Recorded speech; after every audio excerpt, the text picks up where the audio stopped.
Assalamualaikum warahmatullahi wabarakatuh. Perkenalkan, nama saya Fajar Rudi Setiawan. Saya akan mempresentasikan hasil SOCA dan asuhan keperawatan pada Nyonya S dengan diagnosa medis vertigo minggu keempat.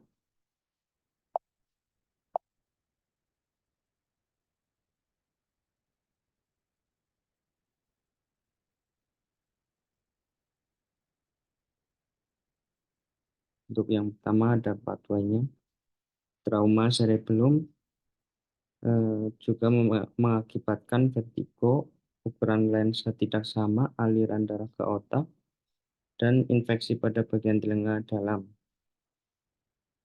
Untuk vertigonya itu eh, terjadi penurunan fungsi kognitif, yaitu eh, terjadi nyeri, kemudian peningkatan intrakranial meningkat, terjadinya resiko jatuh, dan gangguan di SSP atau SST, terjadinya gangguan rasa nyaman. Untuk SLKI-nya, diagnosa 1, indikatornya keluhan tidak nyaman awal 2 akhir 4, gelisah awal 2 akhir 4, keluhan sulit tidur awal 2 akhir 4. Untuk diagnosa yang keduanya, indikator keluhan nyeri awal 2 akhir 4, kesulitan tidur awal 2 akhir 4, gelisah awal 2 akhir 4. Untuk diagnosa yang ketiga, jatuh saat berdiri awal 3 akhir 2, yang kedua jatuh saat berjalan awal 3 akhir 2, jatuh dari tempat tidur awal 3 akhir 2. Untuk intervensi diagnosa pertama yaitu terapi relaksasi L09326. Observasinya yang pertama, identifikasi penurunan tingkat energi, ketidakmampuan berkonsentrasi atau gejala lain yang mengganggu kemampuan kognitif. Kemudian identifikasi teknik relaksasi yang pernah efektif digunakan, periksa ketegangan otot, frekuensi nadi, tekanan darah, dan suhu sebelum dan sesudah latihan.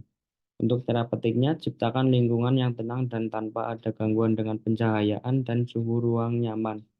Gunakan relaksasi sebagai strategi penunjang dengan analgetik atau tindakan medis lainnya. Untuk edukasinya, jelaskan tujuan, manfaat, batasan, dan jenis relaksasi. Anjurkan posisi yang nyaman, kemudian ada anjurkan rileks dan merasakan sensasi rileks. Untuk diagnosa yang kedua, observasinya identifikasi lokasi, karakteristik, durasi, frekuensi, kualitas, integritas nyeri. Identifikasi skala nyeri, monitor efek samping pengguna analgetik, terapeutiknya fasilitasi istirahat dan tidur, pertimbangan jenis dan sumber nyeri dalam pemilihan strategi untuk meredakan nyeri. Untuk edukasinya, jelaskan penyebab, periode, dan pemicu nyeri. Anjurkan memonitor nyeri secara mandiri. Untuk kolaborasinya, kolaborasi pemberian analgetik untuk mengurangi nyeri. Untuk intervensi diagnosa ketiga, ada pencegahan jatuh I14540. Untuk observasinya, identifikasi faktor resiko jatuh, identifikasi resiko jatuh setidaknya sekali setiap shift, identifikasi faktor lingkungan yang meningkatkan resiko jatuh, monitor kemampuan berpindah dari tempat tidur ke kursi roda dan sebaliknya. Untuk terapeutiknya, orientasikan ruangan pada pasien dan keluarga, pasang hindral tempat tidur atau atur tempat tidur mekanis pada posisi terendah. Untuk edukasinya, anjurkan menggunakan alas kaki yang tidak licin, anjurkan berkonsentrasi untuk menjaga keseimbangan tubuh, anjurkan melebarkan jarak kedua kaki untuk meningkatkan keseimbangan saat berdiri, anjurkan memanggil perawat jika membutuhkan bantuan untuk berpindah. Untuk implementasinya, diagnosa 1 yaitu memonitor TTV, melakukan teknik relaksasi nafas dalam, mengajarkan mendengarkan musik untuk menghantar tidur, memfasilitasi istirahat dan tidur, memonitor lingkungan yang tenang dan nyaman, mengkaji tingkat nyeri, melakukan pengajian perubahan kenyamanan setiap 4 jam sekali, memposisikan tempat tidur senyaman mungkin bila perlu, memposisikan semi-volar atau volar, mengajarkan keluarga pasien supaya selalu mengajarkan teknik non-farmakologis. Untuk diagnosa yang kedua, implementasinya mengidentifikasi lokasi karakteristik, mengidentifikasi skala nyeri, memonitor TTV, memonitor efek samping penggunaan analgetik, memfasilitasi istirahat dan tidur, menjelaskan penyebab, periode, dan pemicu nyeri, menganjurkan memonitor nyeri secara mandiri, mengkolaborasi pemberian analgetik untuk mengurangi nyeri, mengajarkan teknik non-farma untuk mengurangi nyeri, seperti teknik relaksasi nafas dalam atau mendengarkan musik.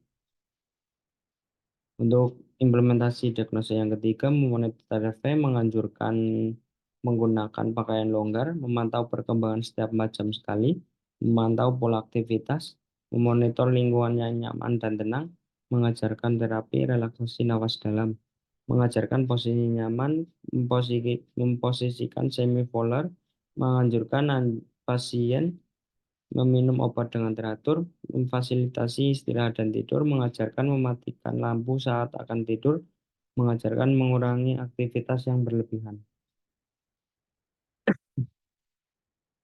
Untuk evaluasi diagnosis 1, S-nya pasien mengatakan tidak nyaman saat beraktivitas, pasien mengatakan nyeri di kepala muter-muter, pasien mengatakan nyeri saat beraktivitas dan gerak. Untuk O-nya, pasien tampak di posisi semipolar, pasien tampak tegang, pasien tampak cemas, tekanan darah 160 per 110, suhunya 38 derajat Celcius, RR-nya 24 kali per menit, nadinya 118 kali per menit. Untuk A-nya, masalah belum teratasi. P, lanjutkan intervensi dengan mengajarkan teknik non-farmakologis seperti teknik relaksasi nafas dalam atau mendengarkan musik.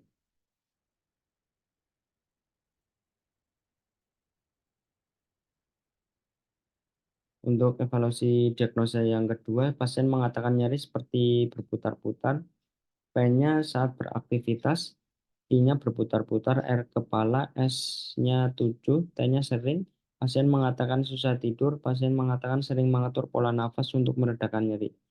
Untuk O-nya, pasien tampak memegang kepala, TD 160 per 110, suhunya 38 derajat Celcius, R-nya 24, pasien tampak meringis, pasien tampak pucat, tampak memegang kepala. Hanya masalah belum teratasi, P-nya lanjutkan intervensi.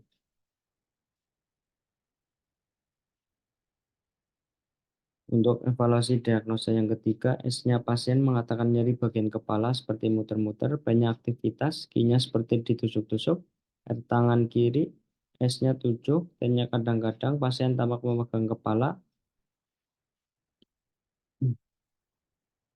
TD-nya 160 per 110, suhunya 38, RA-nya 24, nadinya 118, hanya masalah belum teratasi, P-nya lanjutkan intervensi, yaitu dengan pemberian teknik non-farmakologis seperti injeksi ketorolak, injeksi ranitidin, injeksi ondansetron. Pemberian teknik non-farmakologi seperti terapi relaksasi nafas dalam atau terapi musik. Mengajarkan aktivitas mandiri. Sekian presentasi dari saya. Assalamualaikum warahmatullahi wabarakatuh.